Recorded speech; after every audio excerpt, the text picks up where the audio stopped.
to a market alert. Stocks have cooled from their record runs this week, bolstered especially yesterday when the Fed assured investors that interest rates would remain low even as the economy recovers. But, and stop me if you've heard this line before, many people outside of Wall Street don't feel a recovery at all. I know how you feel. Wages are stagnant despite higher worker productivity. Income inequality keeps rising, okay, seeing a trend here, and raising the federal minimum wage stuck in Congress just like everything else. So some states are taking matters into their own hands. The Massachusetts House last night voted to raise the minimum wage to $11 an hour. Good for them. 9 other states have passed increases just this year. And then there's this. The city of Seattle, which went around the feds and their own state legislature to hike the hourly rate to over $15 within the next few years. Our next guest argues Seattle has the right idea that if all politics are taken local, then maybe kitchen table economics should be too. Richard Florida,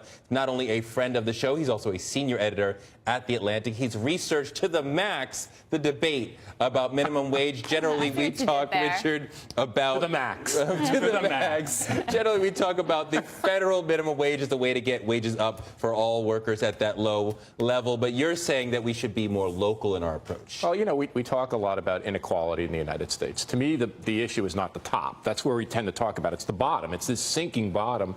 We should stop talking about inequality and talk about building a middle class. That's what we did in the Depression. We turned crappy factory jobs into good middle class jobs. We have to do that again. How are we going to do that? Well, more than half of our workforce toils in low-wage, low-skill service jobs. There's a number of ways to boost them, but one way is to rethink the minimum wage. And what I'm arguing is we index a lot of things by cost of living. We should be thinking about indexing things like a minimum wage by where you live, by geography. Richard, one thing that seems to be happening with states and different localities pursuing their own minimum wage hike is that you're sort of seeing this real definition of two Americas, where you have a coastal wage and a northeastern wage versus a southern wage, and there's a huge disparity. What does that mean for the future of the country if you have a whole block of people making a lot more in the coast or the north than you have people making in the south?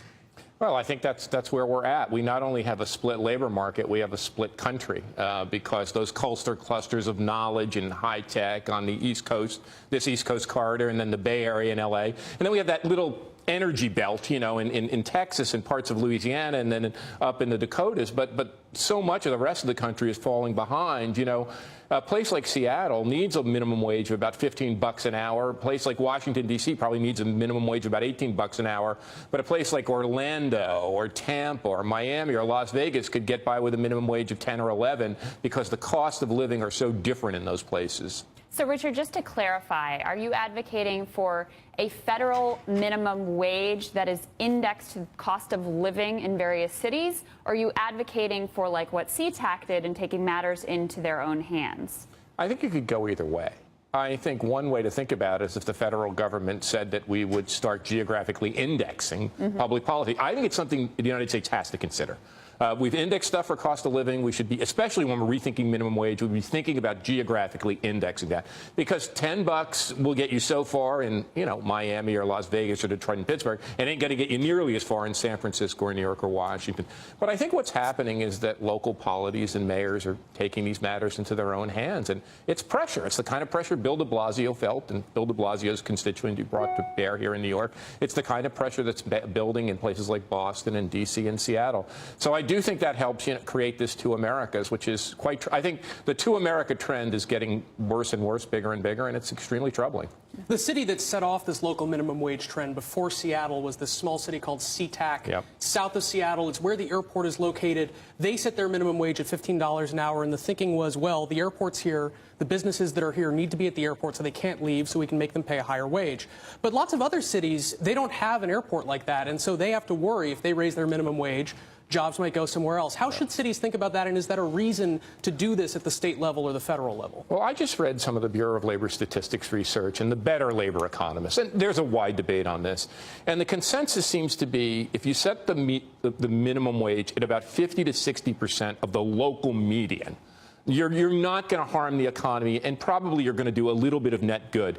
If you make that sky high, you're obviously going to drive people up. But airports are really interesting. My wife worked before she started working with me at a company called HMS Host. They do a lot of setting up of airports, and airports have always paid people better. It's really interesting that the wages of service workers in airports have generally been higher than the prevailing local wage. So it makes sense to me that this debate over a higher local minimum would occur in an area that's really a local airport authority. And I think we might see more of that.